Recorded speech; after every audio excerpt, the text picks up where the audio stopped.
자녀를 학대했다고 의심해 똥 묻은 기저귀로 어린이집 교사를 때린 어머니에게 항소심에서 징역 6개월의 실형이 선고됐습니다. 대전지법은 40대 여성 A씨의 상해 혐의 사건 항소심에서 징역 6개월에 집행유예 2년을 선고한 원심을 파기하고 징역 6개월을 선고했습니다.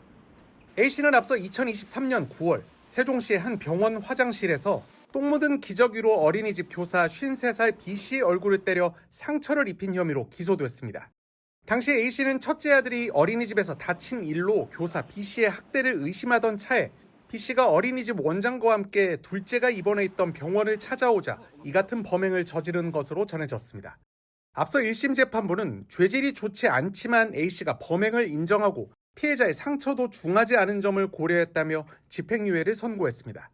그러나 이번 항소심 재판부는 계획적이든 우발적이든 얼굴에 고의로 오물을 묻히는 행동은 상대를 모욕하려는 의도가 담긴 것이라며 상당한 시간이 흘렀지만 피해자는 아직도 업무를 계속할 수 없을 만큼 정신적 고통을 호소하고 있다고 밝혔습니다.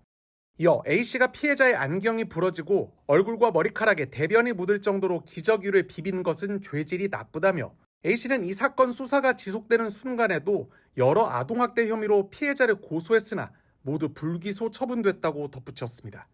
A씨는 1심 때 200만 원을 공탁하고 민사 화해 권고로 3,500만 원도 지급했으나 법원은 피해자가 공탁금을 수락하지 않았고 현재도 엄벌을 요구하고 있다며 유리한 양형 사유로 인정하지 않았습니다. A씨는 판결 직후 저에겐 어린 두 자녀가 있고 아이를 키워줄 사람이 없다. 많이 반성했으니 기회를 달라고 오열하며 쓰러진 것으로 알려졌습니다. 여성의 얼굴 절반이 인분으로 범벅이 됐습니다. 옷에도 쓰고 있던 안경에도 인분이 묻어 있습니다. 지난 10일 50대 어린이집 교사는 세종의 한 어린이병원에서 학부모에게 인분이 묻은 기저귀로 뺨을 맞았습니다. 자신을 아동학대로 신고하겠다는 학부모를 찾아갔다가 봉변을 당했습니다. 손에 봉투를 들고 병실에서 나온 학부모는 교사를 데리고 화장실로 들어왔습니다. 학부모는 종이봉투에서 기저귀를 꺼내 교사의 얼굴을 때린 뒤 나가버렸습니다. 혼자 남은 교사는 화장실에서 뒤처리를 해야 했습니다. 그 순간 제가 그걸 정리를 하고 있더라고요. 제 모습보다 어머님이 얼마나 화가 나셨으면 이랬을까라는 생각이 더 들면서 사건의 발달은 어린이집에서 가해 학부모의 아이 목 부위에 상처가 생기면서 시작됐습니다.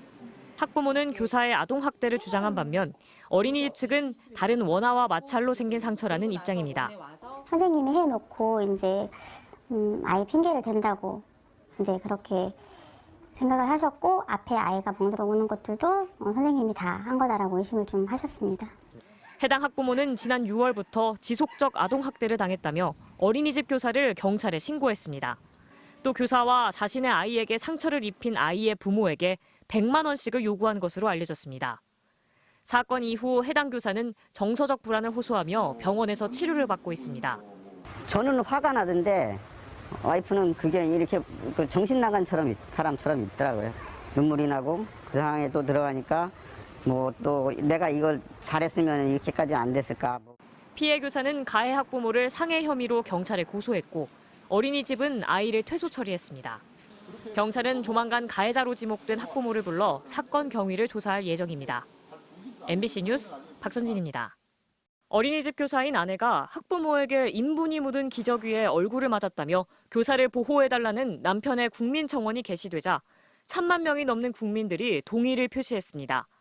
대전에서 40대 초등학교 교사가 학부모들의 악성 민원에 시달리다 스스로 목숨을 끊는 사건에 이어 또 교사가 학부모에게 봉변을 당한 사실이 알려지면서 공분은 확산하고 있습니다. 해당 학부모는 사건이 알려진 이후 처음으로 잘못을 인정한다며 입장을 밝혔습니다. 너무너무 반성하고 있어요. 제가 하면 안 되는 행동이었는데 제가 그때 이성을 잃어가지고 그랬던 거라. 하지만 아이가 좁고 깜깜한 방에서 혼자 자는 등 해당 교사에게 학대를 당했다고 거듭 주장했습니다. 아이 한데 아이를 가둬놨다는 그거가 거의 저희에게는 눈물 나도록 슬펐던 얘기인데 또 당시 교사가 사전 약속 없이 아이가 있는 병원으로 일방적으로 찾아와 감정이 격앙된 상태였다고 해명했습니다. 피해 교사는 아동학대 주장에 대해 학부모의 오해이며 아이가 다친 데에 대해 사과를 하려 했지만 학부모가 연락이 되지 않아 병원으로 찾아간 것이라고 말했습니다. 아동학대 신고를 접수한 세종경찰청은 해바라기 센터에서 아동에 대한 조사를 진행했고 어린이집 현장 확인과 CCTV를 통해 당시 상황을 확인하는 등 수사에 본격 착수했습니다. 또 교사로부터 기저귀 사건에 대한 고소를 접수한 경찰도 학부모를 상대로 조사를 진행할 예정입니다. MBC 뉴스 박선진입니다.